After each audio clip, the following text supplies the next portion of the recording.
people who work as actors in plays and musicals. And Aimee recently did an article on profiles, right, on actor abuse. So, you know, we keep talking, there's a theme of social justice here, so let's keep it going. Aimee?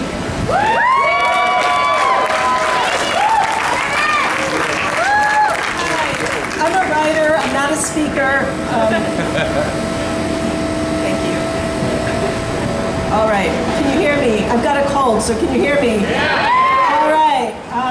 My name's Aimee Levitt, and I'm a staff writer here at the Reader. And as I mentioned, I wrote the story about the Profiles Theater that was published last June. It was about the theater. It was about the theater director who abused his actors and crew members for more than 20 years. And 6 days after the story first appeared, the theater shut down. What you probably don't know is that the abuse of Profiles was open secret in the theater community for years, and the Reader was not the first paper that the victims talked to. We were, however, the only paper in town that was willing to publish the story.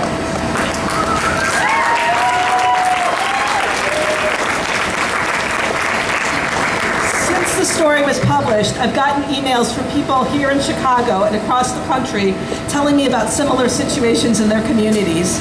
They want to know what they can do to expose it the way we expose Profiles. I tell them they need a strong newspaper and a committed staff behind them. A lot of this campaign has focused on the writers whose names appear on the Reader's cover and who've won the big awards. I'd like us to take a second here to recognize all the staff members who contributed to the Profiles story and all the other investigations and work that we do. Some of them are the employees of longest standing. They work the longest hours, often staying in the office till midnight or later on Tuesday when we put the paper to bed. I think last week they put in an 18-hour day, am I right? Yeah, 18 hours. They haven't gotten raises either, and they don't get the glory that comes with the byline.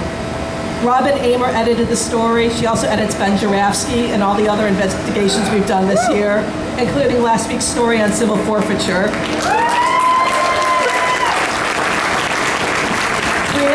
And Tal Rosenberg did all the arts and culture coverage that I normally do, but I didn't because I spent 2 months doing nothing but working on Profiles. So thank you for picking up my slack. Steve Boguera gave advice about reporting because he's been here 30 years and he knows more than anybody. Sue Kwong and Danielle Scruggs in the art department worked over a weekend to get all the photo illustrations right and stayed late to finish the layout the night we went to bed. I think Danielle and I took a cab home together at midnight. Kate Schmidt, our copy editor, she's read all 13,000 words of that story at least 3 times. Ryan Smith, the social media manager, whose posts you've probably been reading too if you're here, wrote all the tweets and Facebook posts to let you know that the story existed.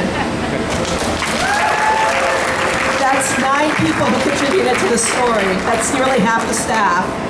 And then there was the rest of the paper that week because people depend on listings and wanting to know where to eat and all of that. So we had music coverage from Philip Montoro, Lior Galil, Peter Margasak, Kevin Warwick, and Luca Cimarusti. Bar and restaurant reviews from Julia Teal and Mike Sula.